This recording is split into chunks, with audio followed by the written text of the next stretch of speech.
Kristin, and you're listening to Podcast and Amplify, a podcast for women entrepreneurs who want to amplify their voice and brand through podcasting and grow a wildly successful business. I'm the executive producer and host of 2 shows and an entrepreneur, and I love helping women grow their visibility, mindset, and business to the next level. Each week, I share tips on how to launch and leverage your podcast, and I'm bringing on the very best business leaders to give you advice on how to build your business empire. Let's amplify your voice and business.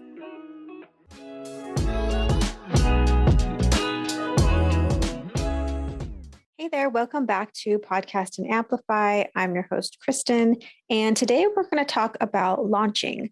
So launching can be a lot of fun because really you're just creating a lot of buzz around this podcast that you've put so much of your time and your heart and your energy into, and now you're ready to share it with the world. So I want to talk about just a few ways that you can create that excitement, create that buzz around your fabulous new podcast.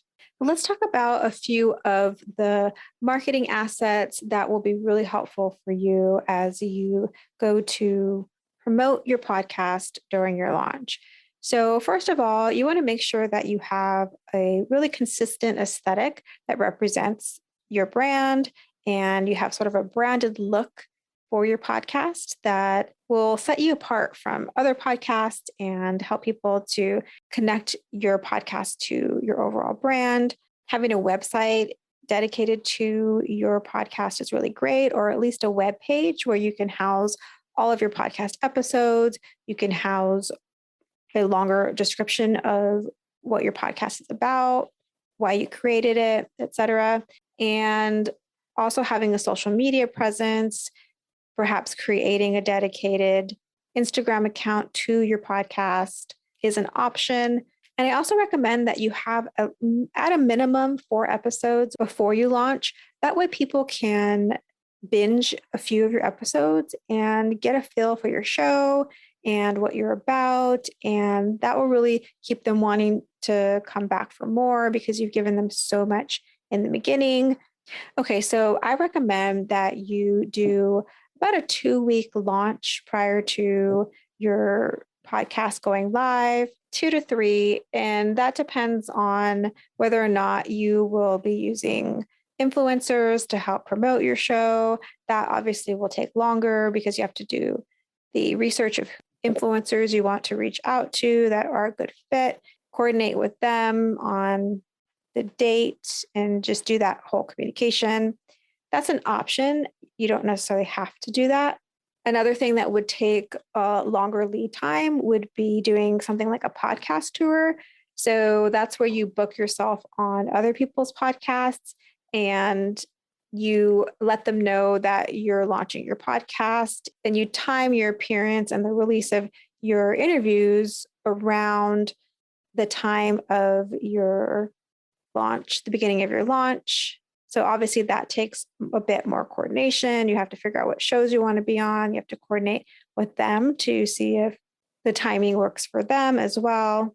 But if you wanted to do a simpler 2-week launch, that really just requires leveraging your existing community.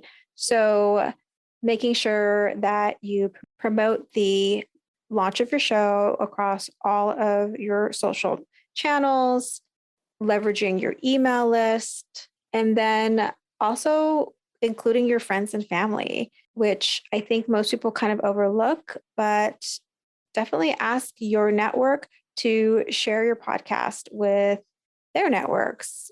I think a lot of people feel uncomfortable asking their friends and family, but they're your friends and family, so they're going to want to help get the word out about your podcast. And so it's really just creating content that is going to excite people about your podcast. For social media, you can post teasers about what's going to be on the show. You can get people to engage by creating quizzes or doing polls. You could do Instagram lives where you have someone interview you about your podcast or about a topic that your podcast will cover. You could hold a contest if you want people to subscribe to your podcast and You could do a giveaway of maybe one of your freebies or a gift card if people leave reviews. And some people feel a little uncomfortable with that because they feel like they're paying people for reviews.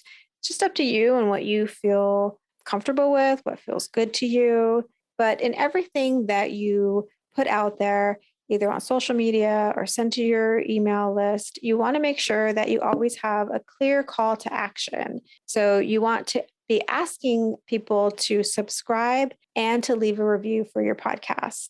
And then you also would want to ask them to share your show with their friends.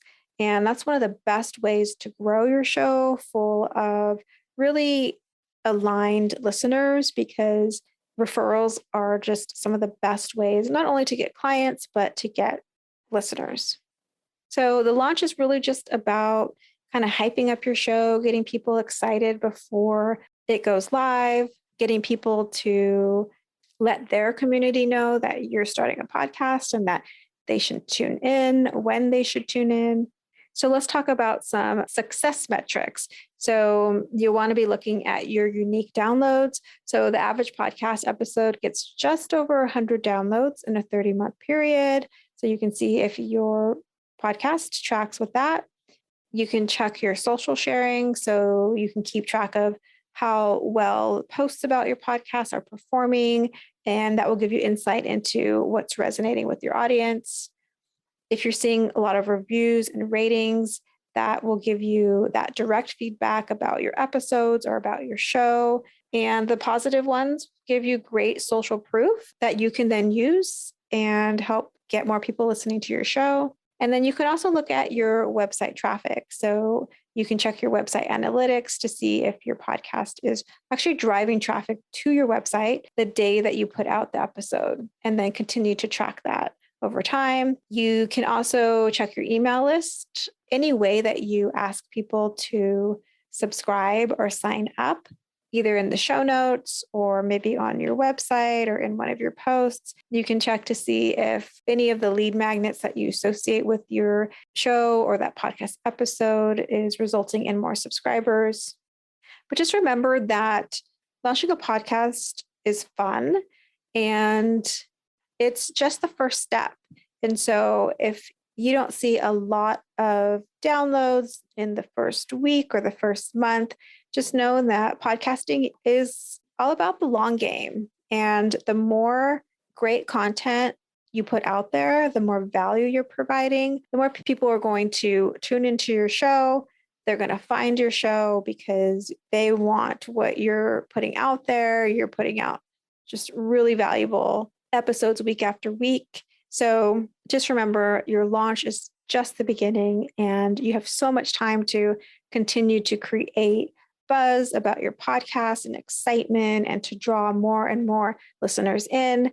And I just wanted to give you a few ways to do that. And that's all I have for you on launching. If you have any questions around how to launch your podcast, strategies, anything like that, don't hesitate to reach out to me. You can always send me a DM on Podcast and Amplify over on Instagram. And you can click on the link in the show notes and book a call if you want to chat with me about creating a podcast that will amplify your voice and mission and call in the right listeners that you can turn into clients. That's what I'm here to help you do. I would be delighted to do that with you. So I hope you loved this episode. And if you know of anyone who would like to start a podcast and would find this helpful, please share this episode with them.